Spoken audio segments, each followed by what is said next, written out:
Hi there, welcome to SQL Bits 2020 Virtual Edition. Hope you're having a great conference and lots of great sessions. So, my name's John Martin, just welcome you to my session, and let's get on with it. Session today, Infrastructure as Code. We're going to do an introduction to Terraform. My name is John Martin, pronouns are he, him. I'm a data platform engineer, working within the financial services industry and also as a consultant at the moment. I'm Microsoft Data Platform MVP and Chartered IT Professional. My contact details are there at the bottom. Please feel free to get in touch with me, follow me on Twitter, that type of thing, if you've got any queries, questions about anything that comes out today. So, what are we going to be talking about? Infrastructure as code. This is the first and foremost point that we really need to speak about, and under the concept we need to understand before we jump in and start looking at the Terraform option. Now, at its most basic and fundamental elements, infrastructure code is all about taking some of those development processes, mindsets, and what have you, and bringing them over to the operational side of the house. Okay, so some of the key things we want to think about: traceability. This has always been a big issue in operations in areas that I've worked at before.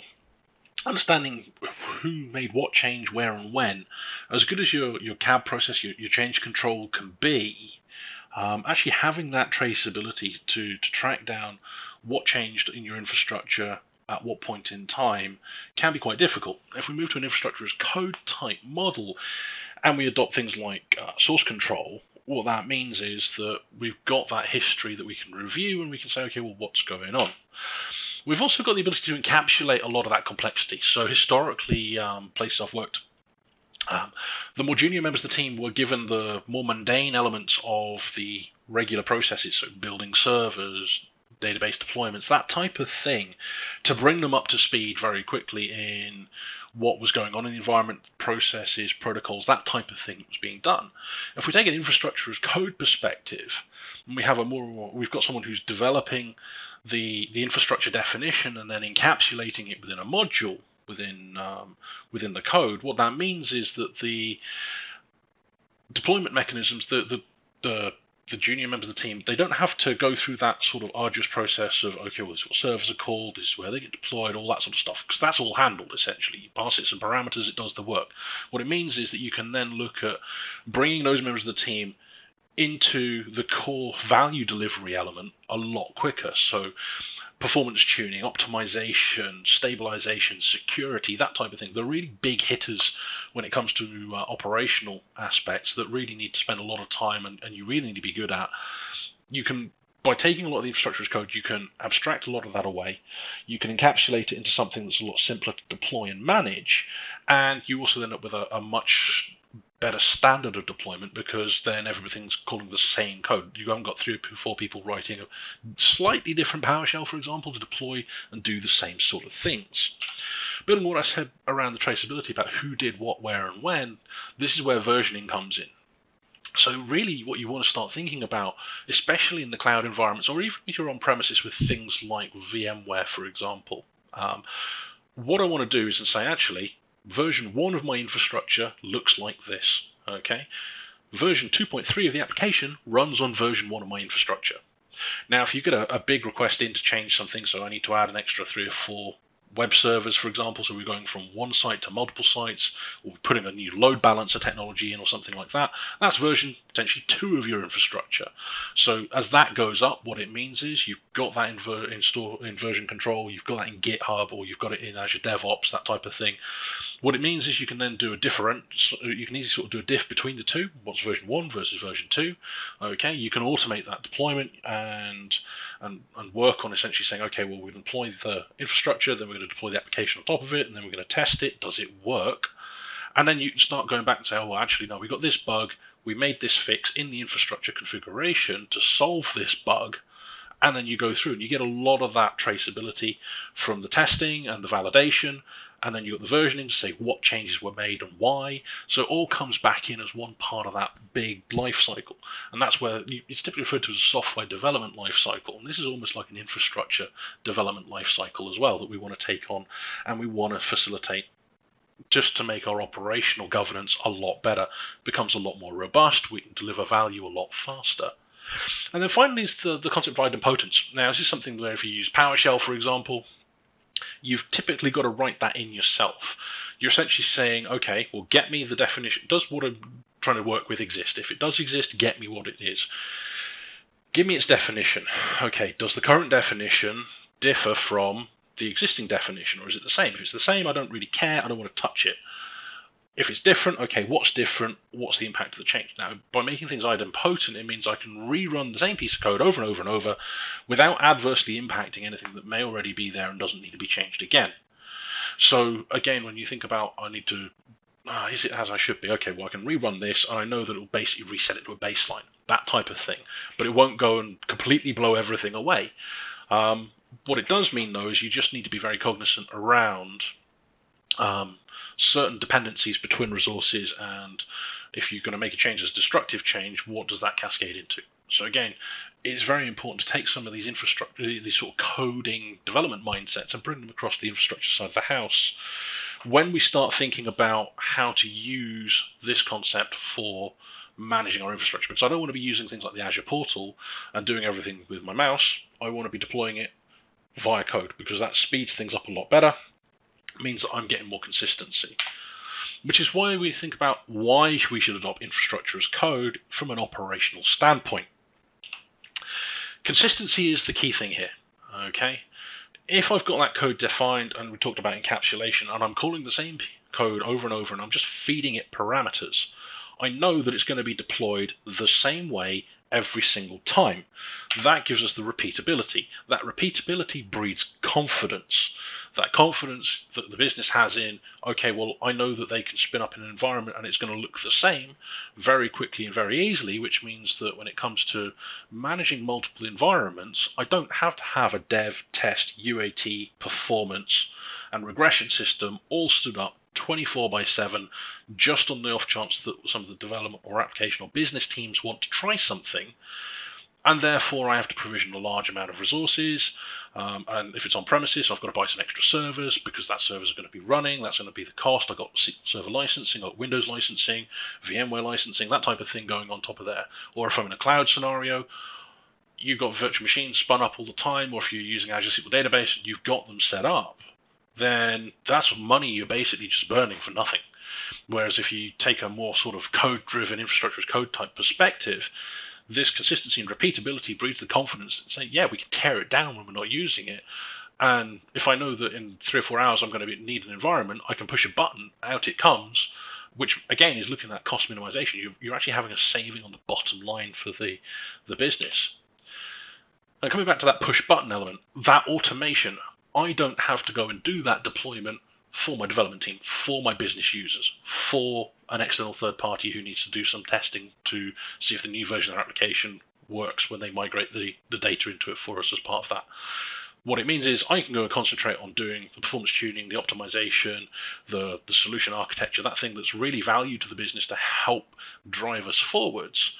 And they can push a button and out comes an environment the way they want it to look. And I can do that with things like Azure DevOps. Taking that code-based approach helps take a lot of that pain away from the teams where they'd be doing that management every day. Oh, I've got to go and build 10 servers. Okay, well, yeah, you can speed that up with PowerShell in Azure, or you can do it with Power CLI on VMware, but it's still someone taking time out of their day to just build servers. That is something that is easy to automate. Once you take that away, you've got happier staff because they're delivering more value. People want to deliver value. So that's really why I think we should be looking at infrastructure as code. Now, when it comes to infrastructure as code, what options do we have? Well, this is where it's essentially, old Forrest Gump and his life is like a box of chocolates. You've got all sorts to be able to choose from. Now, those of us operating in the Azure space, we've got Azure Resource Manager. In Amazon, we've got CloudFormation. If we're GCP, we've got Google Cloud Deployment Manager. And we've got good old-fashioned PowerShell as well if we want to do anything with Azure, or if we're doing it with Hyper-V on premises, or if we're doing it with VMware, we can be using Power CLI. Pick your poison, really. There's any number of ways of doing the same sort of thing depending on which platform you're on. Now, if you're working for an organization and you're entirely Azure-based, great. You might want to go down the ARM route, you might want to go down the PowerShell route. But what that means is essentially those are a couple of things that you can learn. If you're in an MSP or you are working for a software vendor, or even if you want to move career, I mean, it's not one platform like it is at the moment in many businesses, where if you're in an enterprise, you're probably going to deal with Windows and Microsoft. If you're a sort of software provider, an ISP, that type of thing, you're going to be probably dealing with Linux platforms, web servers, that type of thing. Those are your two big camps. When it comes to cloud platform choice, you've got obviously Amazon, Azure, Google, OpenShift, all of those, and many, many more. So how do you make sure that the skills you build up are transferable to other employers? Yeah, I mean, the Windows ecosystem is very big. The Azure cloud is huge. Likewise, if you're doing AWS and Amazon, that's a very big footprint as well. But there's more and more companies that are looking to pick and choose the right area and the right platform to deploy their resources onto. Now, this is where Terraform comes in. Terraform is an application. It's got a declarative syntax where you can declare resources. It is a platform agnostic administrative layer. Okay? And what I mean by that is I can use the same syntax or the syntax layout for defining an Azure virtual machine, and I use the same syntax when it comes to declaring an AWS virtual machine. It's not a cloud agnostic deployment and management platform in regards to the definition for an Azure virtual machine is different to an Amazon virtual machine. The reason being is Terraform actually interacts with the APIs for that platform, and therefore those APIs are different. So I need to provide different properties and different values to the Amazon machine image versus the Azure VM. So I've got a common syntax across both platforms, but I do need to be fully aware of what those platforms require. So this is really about bringing it up into one consistent declarative language with which to deploy and declare resources, but I need to make sure that I'm still doing the platform-specific side of things. And we'll talk about that more as we go through. Now, Terraform itself, like I say, fundamentally it's a command line application. It's a multi-platform one. It will run on Linux, it will run on Unix, it will run on Windows, it will run on Mac. So depending on whatever your development platform is, you're going to have a Terraform client that you can use. Depends on what your automation platform is, you're probably going to have one that you can look to use, because it will be command line that you can write through Jenkins, through Azure DevOps, through Bamboo, through TeamCity, any of those. And it doesn't matter if you're running a Linux client or a Windows client, for example. You just deploy the appropriate Terraform binaries, and then you can call them. It uses HCL, so HashiCorp Configuration Language. This is the syntax. This is where I define what my resources are. Okay, so there's a common pattern for the resource declaration. I say which the provider is, I give the resource a name, and then I provide the various different properties it needs. And that's where that difference comes in. The Azure Virtual Machine properties are different to the ones for the AMI. They're different to the one for the Google VM as well. But it's one consistent key value pair JSON type language that we're using to actually do the declaration. So it becomes a lot easier for me to become productive at deploying resources onto Azure, onto Amazon, onto Google very quickly using Terraform than it does me having to learn ARM versus the CloudFormation versus Cloud Deployment Manager. I don't have to remember three things. I remember one way of doing it. I just need to then go and find out what are the properties for the resources I want to deploy. So it becomes a lot easier. Another key thing we need to think about with Terraform is that building up that dependency between resources that we're deploying. Now, I've come from an Azure predominant background. What that means is I've done an awful lot of it with PowerShell. Remembering the order in which to build the PowerShell scripts and the commandlets to call and the various bits and pieces in the right order to make sure it all lines up for a successful deployment can be a real pain, especially when you start getting into more complex deployments. Terraform has the ability to look at the way that you've declared and defined those resources and the interdependencies between them, And it essentially uses a graphing mechanism to create a map or say, okay, well, this is a serial part of the pipeline, but once we've deployed these, we can actually deploy 5 or 6 of these other resources because there's no dependencies between any of those at that level. They all depend on this one point. So as soon as we hit that, we can actually go from serial deployment to parallel deployment, which again can speed things up quite significantly. So for example, if you want to deploy 15 Azure SQL databases from scratch, you need to deploy the resource group, you need to deploy the Azure SQL Server, and then you deploy 15 databases. Well, the resource group and the SQL Server are serial because the resource group's got to come before the SQL Server and the SQL Server's got to come before the databases. But because those 15 databases essentially say, well, all my dependencies on that SQL Server, I don't depend on each other, at which point Terraform can go, well, actually, I can just, here's a pile of threads, go do the work. And it will issue all of those in parallel. What that means is that I don't end up having to do a loop or a construct like that to say, okay, well, here's 15 database names, go do that. Terraform just goes, okay, yeah, not a problem. Bam, if issue 15 create statements or to the APIs and create those databases very quickly and rapidly. So again, we end up with a much, much faster deployment time typically. And the other big thing for me is that it's designed to be stateful. What that means is I've got what did my environment look like when I deployed it? Because Terraform will actually go off, and when you do the deployment, it creates all the resources and then it logs all of those IDs and everything like that. So essentially it keeps a tracking file so that if I make a change, I can then see, I can do a what if using Terraform as well. So I can do a plan. What that plan does is it takes a look at the state file, it takes a look at what's in the versus actually deployed, and then it also looks at what's going on in my world and the resources I'm declaring, and then it says, oh, okay, right, well, you're going to destroy these, we're going to create those, and we're going to change those. Okay, but what it also gives me is the ability to turn around and say, okay, well, the state file is essentially a JSON file. I can then query that, read it, and then I can do a compare against what's in production. So I can very quickly and easily build a mechanism that validates, okay, well, is anybody changing something? Yes or no? Okay. But it just gives you that extra string to the bow, whereas some of the others are not designed to really be stateful. When you think about ARM, everything's at the resource group level as well. So if I deploy a new resource into that resource group, then if there's interdependencies, it could potentially blow away a whole pile of other things. So there's a lot of things that we need to think about when it comes to infrastructure as code, but Terraform helps us get around a lot of those common pitfalls.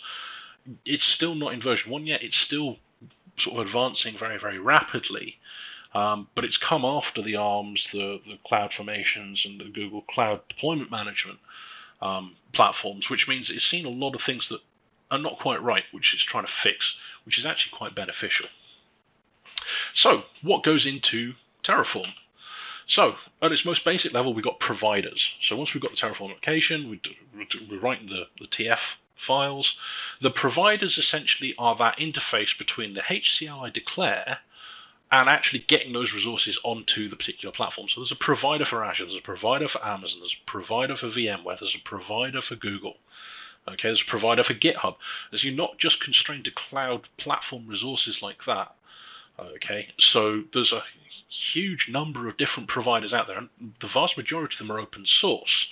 So if they don't quite do everything you need them to, then you can add something you need. Now, in the case of the Azure provider, it's not got 100% coverage against all the Azure APIs to deploy every type of resource.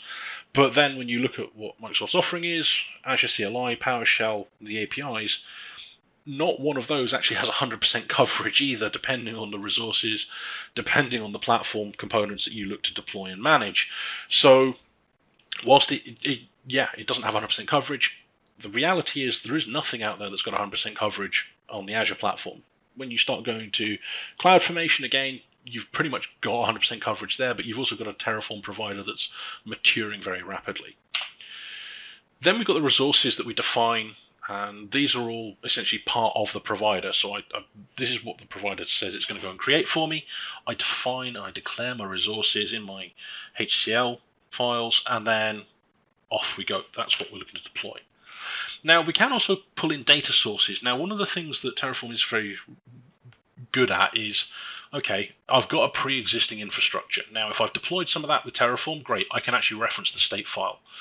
If, however, it's something I built up over time, and now I'm moving from, say, ARM to Terraform, or if I'm moving from PowerShell to Terraform, or if I'm going from having done everything in the portal to Terraform, rather than having to destroy everything and then recreate it with Terraform, you can actually use the data source component, which essentially you reference those existing resources so that you can pull the information in to use with some of your other infrastructure, and then you can just gradually add the bits and pieces you need.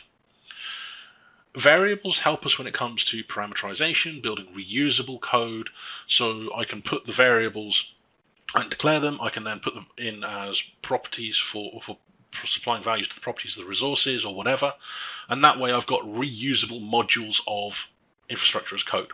So I can define what my infrastructure should look like, and I can parameterize it all so that I can spit out with unique names. So if we want every developer to have their own version of production, if you will, from an infrastructure standpoint, then they pass in the names that they need for theirs, and out it comes looking exactly like the other development environments, but also the production environment. So you can get that consistency, and it makes life a lot easier. Outputs are a mechanism for taking some of those properties for the resources we deployed and outputting to the console window, which is great for when I'm doing it interactively. I can say, okay, well, I've deployed some virtual machines, what's the IP address that I need to RDP to? Or I've deployed a website, what's the URL? I've deployed an Azure SQL database, what's the connection string? All of that can come straight up to the console, so I'm doing my development. Great. If I'm using things like Azure DevOps, I've got pipeline components that can read those, can feed those back into other sections of the pipeline. And then what I can do is I can take all of that and I can wrap it up in a module that I've built myself. And that's where that encapsulation and that abstraction comes in that we were talking about earlier. By taking those modules and then publishing them internally, it means that they don't have to go, my team members and my colleagues and things like that don't have to go and define the infrastructure from scratch. They haven't got to get something with 20 files in it. They just get the module, which essentially is a folder with a subdirectory and files in it, but they can actually just call that module name and pass that the properties that it needs to. Those will then cascade down into all of the resources that I've defined within that module, and then out comes the infrastructure that I want. Okay, and again, you can version those modules, so version 1 of my infrastructure, version 2 of my infrastructure, version 3 of my infrastructure. Comes back to the traceability and that versioning we spoke about earlier. And that's where Terraform comes in.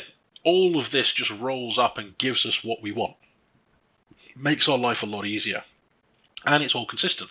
So I can very quickly and easily pull in information from, if I want to deploy, for example, virtual machines across 3 cloud providers, Google, Amazon, Azure. I can do that in one Terraform project. Okay. Very quickly, very easily, I can deploy that. And if I've got to create VPNs potentially between them, again, that's something that I can do. I can create those virtual networks in those 3 cloud providers, instantiate VPNs between all of them. I can do that all in one project, one set of code, using Terraform. And that's where this is so powerful for me. It makes life a lot easier for us. And with that, we've spoken enough about slides. Why don't we dive in and start having a look at some of the demos? So, here we go. So here we are with demo 1. Now, the first demo we're going to talk about is authentication against the Azure platform so that we can deploy resources. We're going to look at 2 options here. We're going to look at interactive with the Azure CLI, and we're going to look at how we would configure Service Principal to allow us to do automation with things like Azure DevOps, GitHub Actions, or something like Jenkins, for example.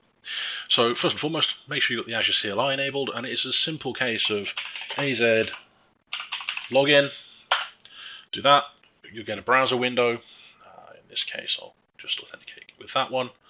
And as you can see there, it's confirmed that I'm all logged in, so that's great. And then what we'll do is we'll close that down. You can see the information that's come down here in the window that I'm all logged in with the Azure CLI. I've got various different subscriptions that I can interact with, and from there on out I can now start to look at performing actions with Terraform here on my developer machine, interacting with and deploying resources. So for example, if I was to do an initialize of the Terraform repository, for example, here we go. What it'll do is it'll download my Azure providers and then say we're all ready to go. If I do do a Terraform plan, which is basically a what if based around the content of my Terraform declaration. Here you'll see that it's saying, okay, I'm going to go off and create a resource group.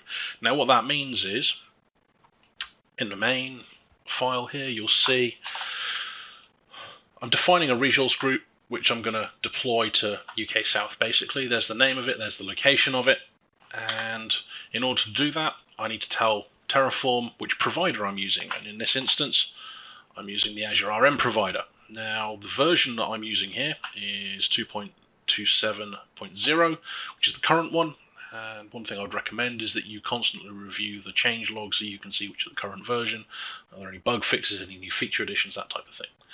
In this scenario, I'm also actually hard coding in the subscription ID, which I need, so that I don't have to provide that at runtime. Make sure I know where I'm deploying into. And then you'll see there's an empty features block here. So this is where if I'm using things like key vault, scale sets, or virtual machines, I can provide some default information around those features. Okay. Now, that's me doing things interactively. If, for example, I wanted to use a service principal, then if we look at the other way I would define the providers, this is where I'd come in and I'd say, okay, much the same. There's the GitHub, there's the version, subscription ID, which I'd just populate, but I need to provide a client ID, client secret, and tenant ID. Now, this is what happens. This is what you get when you create a service principal. So how do we do that? Well, funny you should ask. Here we go. I've got some Azure CLI. And in this instance, what we're going to do is we're going to create an Azure Active Directory Service Principal, and we're basically going to call it SP-IAC intro, and we're going to make it a contributor, and it's going to be able to contribute on my subscription. So if I highlight that, run that piece of code, you'll see that it's going away and it's starting to create things for us. So it's going to create the role assignment.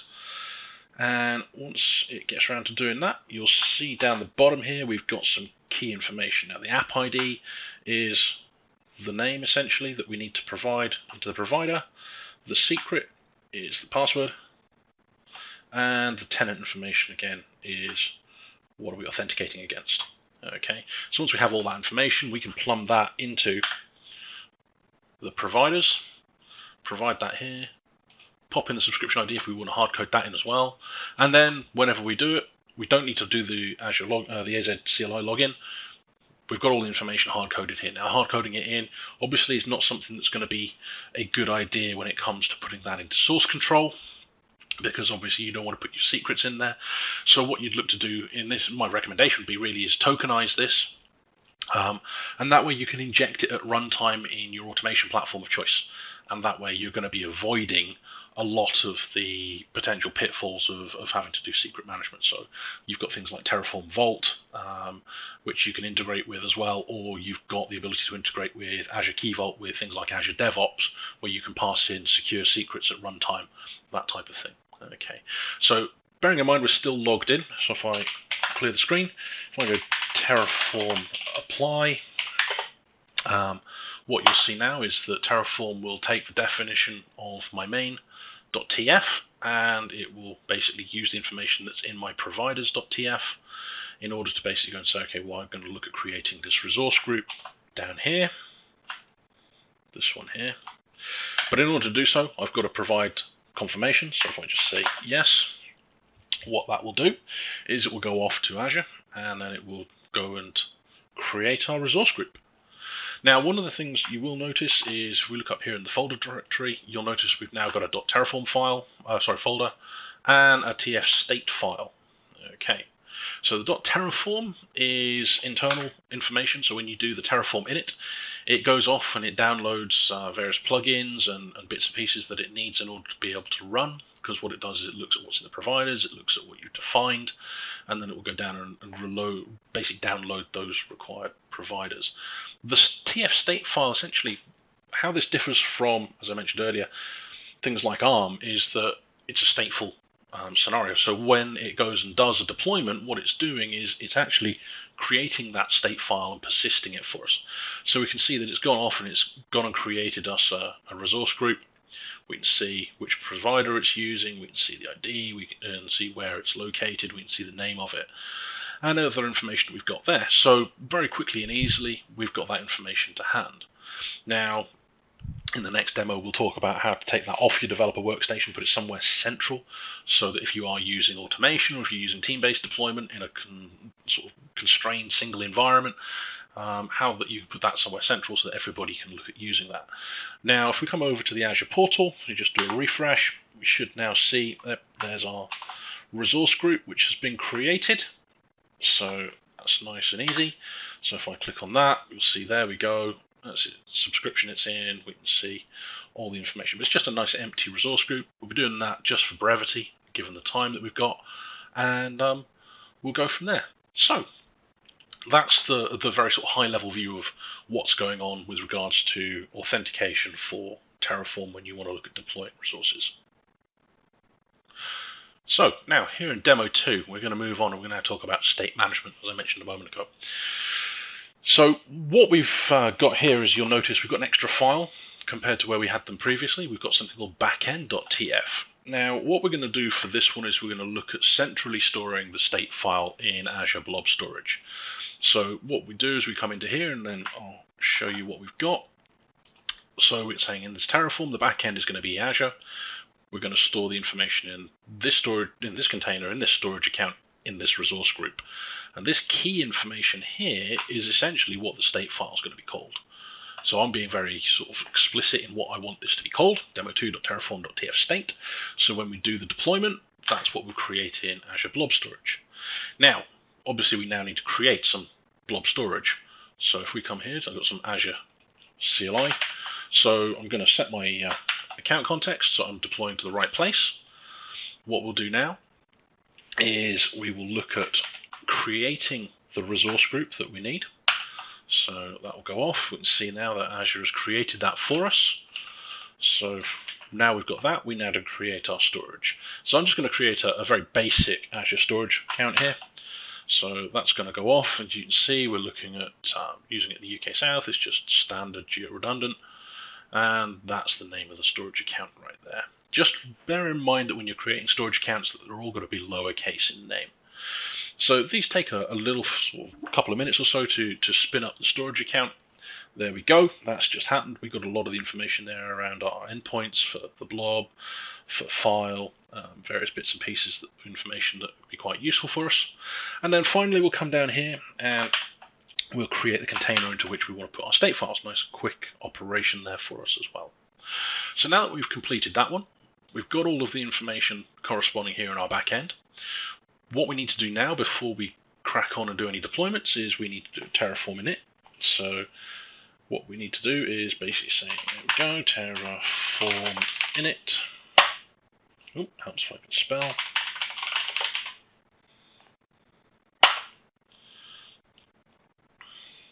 There we go. So you can see there that it's initialized the back end. It's initialized the providers for us. And then what you'll see here is we've got our .terraform folder, which has got all of our plugins in. So if we expand demo 1, you'll see Terraform folder. Now, if we go down here and we go Terraform apply.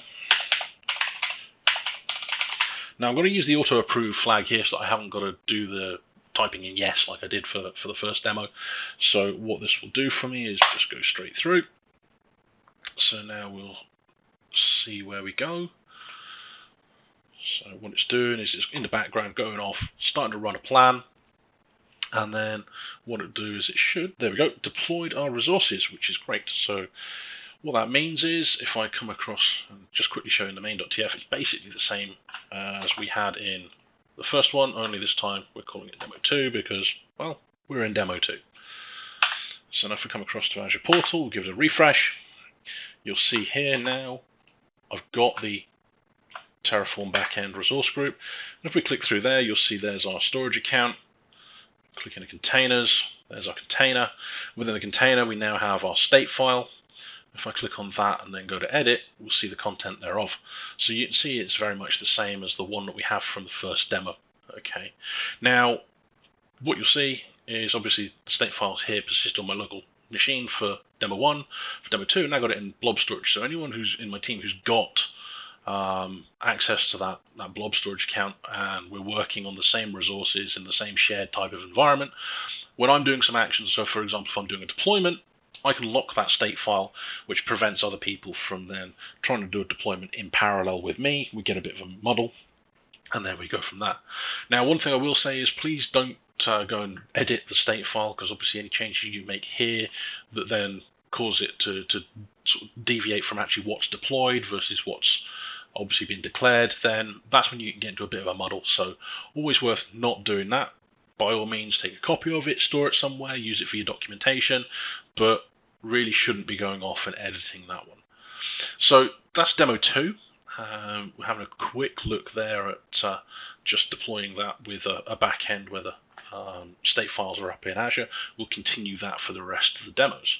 The next demo we're going to look at is how to take our main.tf, which you can see we've been very verbose on, and what we're going to do is take these key properties and we're actually going to use variables in order to make them parameterized so that we can make it a lot more reusable, which is one of the key features of infrastructure as code.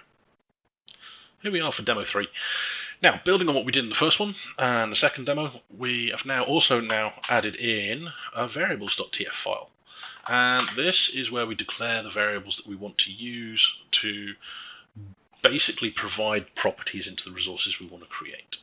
So if we look at our main.tf, you'll notice now that rather than having hard-coded values for name and location, I've got 2 different ways of referencing a variable.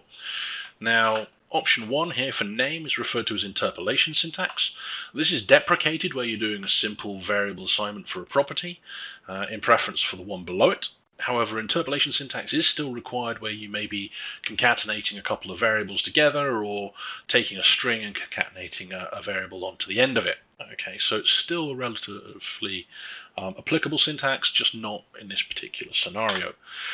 Now, you'll also notice if we come down to the variable side of things that I've got the variable declaration, the variable name. I'm declaring it as a type of string, so that's what it's going to be expecting, and I'm giving it a description. The reason being is if I don't supply this at runtime, it will prompt me and it will use the description to prompt the user, essentially say, give me this information. Make it descriptive, make it informative. That way people know what you're asking them for and they'll be able to provide the correct information. You'll also notice that down the bottom here I've got a default defined as well for my subscription ID. What this means is that I don't have to pass that in at runtime. I can, which will override the default value, which makes life a little bit easier for us, again, if we're just dealing with one particular thing. Now, the vars file itself, so as I've mentioned, you can provide variable details at runtime, or you can provide a response file, which is the tf vars file. So I've got this one here, demo.tf vars, and you'll notice that if we look in here, the subscription ID again is provided, but I'm also now providing UK South and the name of the resource group that we're looking to use. So if I come down and go Terraform init, that will go and initialize our backend. That will get everything set up for us. It will download the providers, which is really great. So if I then go Terraform apply, auto approve, what it's going to do now is, because I've not provided a response answer file, what it's saying is, okay, please provide an Azure region for the resource group. And it's now looking for me to provide that information at runtime. So I just cancel out of that. What we can do now is we can actually specify a var file. So if we just give it the path to the file, what that means is that it won't prompt me because obviously I've got them in the tf-vars file, and essentially the syntax we're looking at here is the name of the variable and then the input value that we're looking to provide it. Now what this means is that we can then build answer files ahead of time, so if we want to start using automation platforms, things like that, I can create an answer file and inject that into my pipeline when I've pulled down the Terraform resource declarations, and then it saves me having to go and tokenize the code itself or anything like that. I can just inject this at runtime and then we're off and running. So if I've got multiple environments, it becomes very quick and easy for us to do. So now if we come across here quickly and jump into the backend resource group again, into the storage account container, and then have a look here at the demo 3 TF state. You'll notice it's exactly the same. There we go. We've got the name that we provided. We've got UK South location. Both of those are present and correct. Okay. So if I come back to resource groups, and then we'll refresh that again, and there's our Demo 3 resource group. So there you can see that now we've taken the variable input, we've parameterized our resource declaration, so now we're in a position to really start thinking about, okay, well, how do we kick on from here? How do we deploy dynamic resources? This is where we can start looking at doing that sort of encapsulation, that abstraction that we spoke about earlier in the session. Now, on to Demo 4. This is where we're going to start looking at using tags for our resources. Now, this is something that's very common when we start dealing with cloud providers. It's a way for us to attach additional metadata to the resources that we're deploying. Now, this can fill some gaps for us around things like created and last updated date, which don't necessarily exist on every cloud provider's resource that they deploy. But also it gives us the ability to add additional metadata, like I said, around things like cost centers, points of contact, what resources are used for, that type of thing. So one of the things that infrastructure as code can do is really facilitate the easy deployment of resources. But if you've got the governance around them in your subscription and everything like that, what it means is that by adding tags effectively, you can really sort of have that power, so it rolls up into your billing information. It makes life a lot easier when you're doing it from an operational side of things as well, if you've got all this extra information to hand. So if we look here, we've got Demo 4, we've got the tags.tf, which we've now added to the mix, and you'll notice here that this looks very similar to the stuff we looked at in Demo 3. So essentially we've got properties and we've got variable assignments. Now, what we're doing here, rather than just using standard variables, we're creating essentially our locals and using some map types. So what that means is that when it comes to using this component in our resource declarations, we're actually centralizing and storing all of our tags in one place. So what that means, I can make a change very quickly in one file that will then cascade out to all the resources in which I'm referencing it.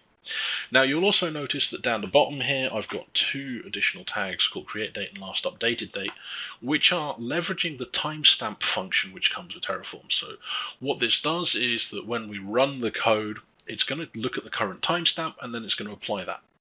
Now, that's great for the last updated value, so we know when this was last touched, essentially.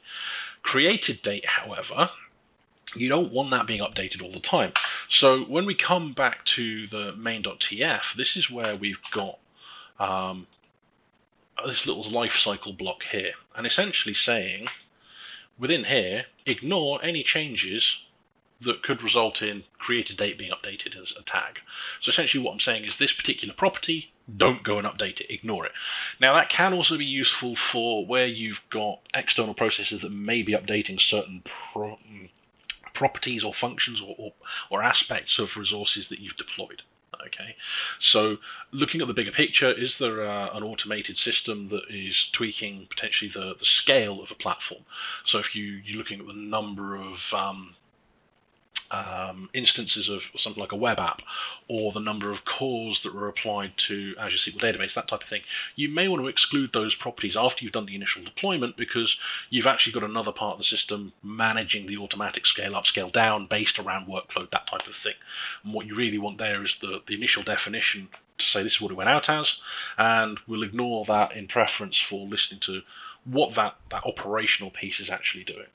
Now, building on that, I also said that by putting tags into our locals, we can actually leverage this merge command as well. This merge function will basically take all of these common tasks and it rolls them down into a single tags declaration within the resource group. What that means is that, like I say, if I make a change to the core tags definition in common tags, that will automatically roll up. So then, for example, if I deploy some resources and actually we need to now add a new tag that's across the board, I make that in one place, I can redeploy my project, and because it's stateful, what it will do is say, okay, well, I need to just update that particular property and we'll add another tag, and I'll demonstrate that in a moment. So other than that, it's all pretty much as we'd expect. There are our variables, they're the variables for our tags, and what we'll do is just come down, do an initialization.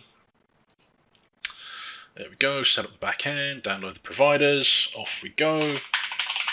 Terraform apply, and then we'll say auto approve, and specify a var file, which is there.